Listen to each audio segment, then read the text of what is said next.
Sister Emalyn, kung magpa-picture kayo, sabi kayo ng Jesus.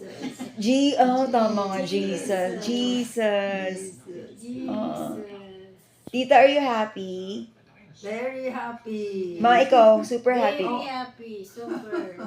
Ano masasabi niyo dito sa araw na to? We enjoy the companionship of our relatives. Yes. Thank you, Tita. Today is September 3, September 3. 2025. Ayan, magkasama sila, Tito. Saan kayo nagsistay ngayon? Dito sa Marriott Hotel. Oh, di ba? Ikaw, maalam mo kung nasan ka? Nice to see. Saan? Kasi, Marriott tayo. Saan to? Iloilo, Manila, ma. Manila. Oh.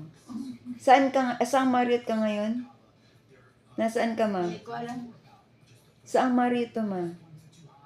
Saan Marriott to? Manila o Iloilo? Iloilo ba to? Oo. Temo? Naikot mo Natatawa na si Iloilo. Titis. Hindi mo ba nga, hindi pa Ay, kayo Diyos ko, marunong kung ano kung ano ito. bang tinatanong mo? Tita, di ba pinapractice natin siya? Mm. Kasi pag hindi mo pa-practicein yung ano mo, utak mo man, ako, ayun ang mahirap. Ganun mo na.